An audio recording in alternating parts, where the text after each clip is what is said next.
Muy buenas tardes, buenas noches, estimados estudiantes. Les saluda una vez más el ingeniero Jonathan Morán Álvarez, docente de la asignatura de Legislación y Práctica Tributaria 2. El día de hoy, en la asignatura, pues vamos a estudiar cuáles son las tarifas del impuesto a la renta y también vamos a analizar un poco de manera conceptual el tema relacionado con las retenciones en la fuente. ¿Sí? El impuesto a la renta, nosotros podríamos eh, agruparlo o clasificarlo en este caso, dependiendo del tipo de usuario, del tipo de contribuyente. Tenemos la aplicación del impuesto a la renta para las sociedades. También hay una tabla, por cierto, específica para el impuesto a la renta, para las personas naturales y sucesiones, la tablita del impuesto a la renta para herencias, legados y donaciones. En este momento revisaremos el impuesto a la renta para sociedades. De acuerdo a la Ley de Régimen Tributario Interno en su última modificación de 2021, nos expresa que los ingresos gravables obtenidos por sociedades constituidos en el Ecuador, así como por las sucursales de sociedades extranjeras domiciliadas en el país y los establecimientos permanentes de sociedades extranjeras que no son domiciliadas en el país, pues aplicarán el 25% sobre su base imponible. No obstante, la tarifa impositiva será correspondiente a sociedades más 3 puntos porcentuales cuando la sociedad tenga accionistas, socios, partícipes, constituyentes, beneficiarios, cuya composición societaria, en este caso, haya incumplido su deber de informar de acuerdo con establecido en esta ley. Además, dentro de la cadena de propiedad de los respectivos derechos representativos de capital, exista un titular residente o establecido o amparado en un paraíso fiscal o de jurisdicción de menor imposición o régimen fiscal preferente, y el beneficiario efectivo es residente fiscal del Ecuador. Entonces, podríamos ir concluyendo que la tarifa del impuesto a la renta para las sociedades es el 25% sobre su base imponible y pues con ciertas excepciones tendríamos una tarifa de más 3 puntos porcentuales siempre y cuando cumplan con esas condiciones. Cabe mencionar que también las sociedades que se constituyan a partir de la vigencia de la Ley Orgánica para el Desarrollo Económico y Sostenibilidad Fiscal tras la pandemia del COVID-19,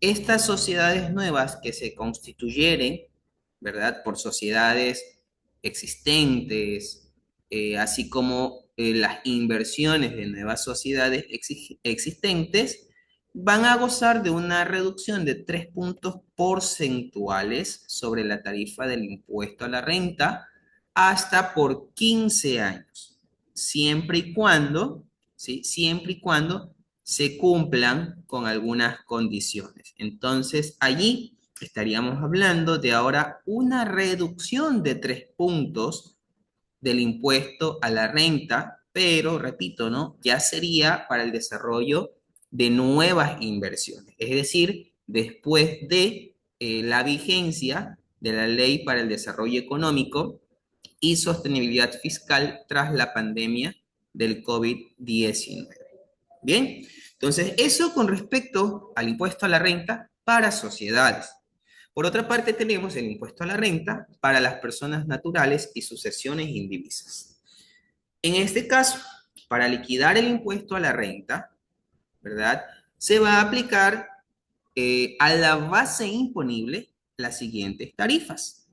Entonces, aquí tenemos nosotros una tablita que, por cierto, es actualizada de manera anual por el Servicio de Rentas Internas, donde se pueden observar, por una parte, cuatro columnas de esta tabla. Por una parte, la fracción básica, por otra parte, el exceso hasta. Entonces, en función de la base imponible, pues uno tiene que identificar en qué fila se encuentra ubicado y en función de ese rango, pues se aplica el impuesto sobre la fracción básica y también el impuesto sobre la fracción excedente. Esto nosotros lo vamos a ver reflejado cuando realicemos nosotros el cálculo del impuesto a la renta para personas naturales. De momento, yo les invito a que ustedes hagan una capturita de pantalla en estos momentos o que se descarguen la tabla del impuesto a la renta para personas naturales del año 2024, ¿sí? Sobre esta tablita o con base a esta tablita realizaremos algunos ejercicios prácticos en los próximos días, ¿sí? Como les mencioné también, existe una tablita del impuesto a la renta para herencias, legados y donaciones, ¿sí? En este caso, los beneficiarios de este tipo de ingresos, es decir, ingresos que provengan de herencias, legados, donaciones, hallazgos y todo tipo de acto o contrato por el cual se adquiera el dominio a título gratuito de bienes y derechos, pagarán el impuesto aplicado o aplicando a esa base imponible las tarifas que tenemos aquí a la derecha. ¿Sí? Entonces, hasta allí tenemos la tarifa del impuesto a la renta, como ustedes pueden observar, y lo que se estila, ¿verdad? Sociedades del 25%, ¿verdad? De allí, pues, tenemos una tablita para aplicar y liquidar el impuesto a la renta para personas naturales y también existe una para herencias, legados y donaciones. Bien, listo. Ahora sí, continuando con el tema de las retenciones en la fuente. Para empezar, ¿qué es una retención en la fuente? ¿Sí? Es un mecanismo de cobro anticipado del impuesto a la renta, ¿sí? Mediante el cual el SRI obliga a retener una parte del impuesto a la renta causado por el contribuyente con cargo a los ingresos que perciba, sea por venta de bienes o prestación de servicios, según corresponda. En otras palabras, y de pronto ustedes han de recordar un poquito, cuando existe una transacción de compra-venta, sea de bienes o servicios, el contribuyente que adquiere o que compra bienes o servicios se pone en posición de agente de retención. Es en ese momento en el que el contribuyente retiene un valor porcentual, ¿sí? Por la venta de bienes o la prestación de servicios. Esta parte que se retiene es lo que vendría a ser ese cobro anticipado del impuesto a la renta. ¿Listo? Claro, por cierto, ¿no? Esta retención, ¿quiénes la realizan? La realizan las entidades públicas, las entidades privadas, las sociedades y también las personas naturales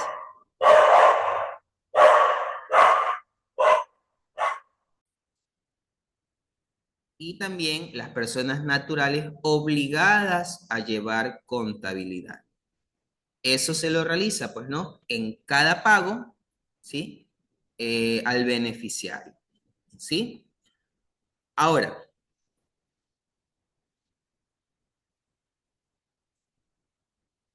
toda persona jurídica o persona natural obligada a llevar contabilidad, que pague o acredite en cuenta cualquier tipo de ingresos, ¿verdad? Que constituya una renta gravada para quien los perciba, va a ser quien actúe como agente de retención, ¿sí? De igual forma, estos agentes están obligados a proporcionar al Servicio de Rentas Internas cualquier tipo de información vinculada con las transacciones efectuadas por ellos, ¿sí? Es muy importante mencionar que para poder realizar una retención en la fuente del impuesto a la renta, el monto mínimo para poder efectuar Este tipo de retenciones es de $50. Es decir, si yo estoy realizando una compra de 51, de 50, 51, 100, o sea, de 50 en adelante. O sea, $50 es el mínimo para que yo como contribuyente realice una retención en la fuente del impuesto a la renta, claro, siempre y cuando este bien o este servicio se constituyan en renta gravada de este impuesto. Ahora, ¿qué sucede si es que la persona o sociedad que adquiere el bien o servicio ya tiene, ¿verdad? O ya es un proveedor permanente? Entonces, siempre debe de efectuar la retención sin importar el monto, ¿sí? ¿Cuándo se considera proveedor permanente? Cuando usted ya dentro de un mes ha realizado dos, tres, cuatro, cinco en adelante transacciones con este mismo proveedor, ¿sí? El comprobante de retención debe ser entregado en un plazo de 5 días hábiles a partir de la emisión del comprobante de venta, ¿sí? Los pagos que hagan los empleadores a su personal que trabaje en relación de dependencia también deben efectuar previamente la retención en la fuente del impuesto a la renta. Y en este caso, el comprobante de retención será entregado en enero de cada año en relación con las rentas del año procedente. ¿Sí? Es decir, se aplica la retención en la fuente del impuesto a la renta tanto para aquellas transacciones de compra de bienes o servicios en donde se aplica una tasa, perdón, un porcentaje, ¿sí? En este caso a esa adquisición. Pero para aquellos trabajadores que se encuentran bajo relación de dependencia, la empresa, ¿sí? La entidad también puede efectuar retenciones en la fuente del impuesto a la renta, siempre y cuando sus ingresos, ¿verdad? O su base imponible se encuentre dentro de estos rangos, ¿no? O, es decir, pues dentro de un año fiscal tengan un ingreso que supere la fracción básica del impuesto a la renta, es decir, los 11.000, si ya la persona, imagínense, una persona que gane $1.000, 2.000, 1.500, o sea, ya es una persona que de seguro supera esa fracción básica y la empresa debe de efectuar la respectiva retención.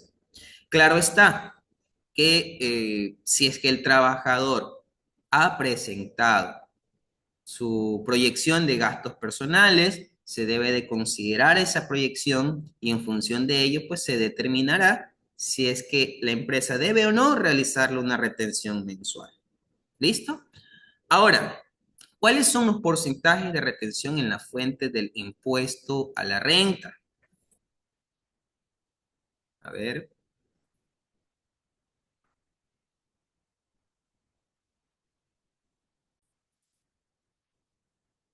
bien, en este caso, la retención en la fuente deberá efectuarse al momento del pago o crédito en cuenta, ¿sí? La retención en la fuente del impuesto a la renta. O sea, lo que suceda primero. Dentro de las principales transacciones o algunas que quisiera poner en este momento como ejemplo, están las que tenemos aquí en pantalla, ¿sí? Por ejemplo, para aquellas inversiones entre instituciones del sistema financiero y entidades de economía popular y solidaria, el porcentaje sería el 1%. Para la energía eléctrica sería el 1%. Para los servicios prestados por medios de comunicación y agencias de publicidad es el 2,75%. Es importante mencionar que estos porcentajes han sido actualizados. Hasta febrero, me parece, hasta febrero de este año, era el 1,75%. A partir de marzo hacia acá, es el 2,75%. Para la transferencia de bienes muebles de naturaleza corporal, 1,75%. De seguro ustedes han de recordar en la asignatura de contabilidad básica han realizado de seguro transacciones comerciales, de compra de bienes, ¿sí? Mercaderías, no sé, algún otro tipo de artículos, un vehículo, qué sé yo, una computadora. O sea, cuando ustedes realizaban alguna compra de un bien mueble que se podía movilizar, ¿no? De naturaleza corporal, se aplicaba la retención del 1,75%. ¿Sí? Pero si ya hablábamos nosotros de algún servicio, un ingreso por servicio, donde predomina la mano de obra, pues allí el porcentaje aplicable es el 2%. ¿Sí? Para, en este caso, los pagos a través de liquidación de compra por el nivel de cultural o rusticidad es el 2%. ¿Sí? Pues también aquí hay una actualización adicional para aquellos servicios donde predomina el intelecto, sea que no esté relacionado con el título profesional, o para los honorarios profesionales donde sí está relacionado el título profesional, es el 10%. Antes aquí había una diferencia. Cuando no estaba relacionado con el título profesional era el 8%, ahora ya es el 10% también. Al igual que el arrendamiento de bienes inmuebles. Antes se aplicaba o se utilizaba el 8%. Actualmente, a partir de marzo del 2024, el porcentaje para arrendamiento de bienes inmuebles es el 10%. ¿Sí? Entonces, estimados estudiantes, hasta allí vamos a llegar en este momento. ¿Sí? Para la próxima clase, que sería el día de mañana, Dios mediante, vamos a realizar una pequeña actividad, un pequeño ejemplo, donde a esa transacción le vamos a aplicar, ¿sí? El porcentaje de retención y en función de ello, pues el día de mañana realizaremos un taller. ¿Sí? Entonces, de mi parte, hasta este momento, yo me despido de ustedes, ¿sí? Esperando que eh, ustedes puedan observar este video las veces que consideren necesario y si a pesar de tener aún alguna inquietud o duda, por favor no duden en preguntar, consultar, por favor, en el grupo de la asignatura. Con gusto estaré absolviendo sus inquietudes. Me despido de ustedes, que tengan una muy buena tarde, muy buenas noches, ¿sí? Y por favor, recordando, estamos próximos a finalizar el primer parcial. Realicen la entrega, chicos, de todas sus actividades, de sus trabajos del parcial, para que su promedio no se vea muy afectado. ¿Sí? Aún hay oportunidad de entregar alguna actividad atrasada. Por favor, pásenme un mensajito para poder, en este caso, ayudar. De seguro ha de existir alguna razón justificable, ¿no? Muy buenas tardes, muy buenas noches. Que Dios les bendiga. Hasta una próxima.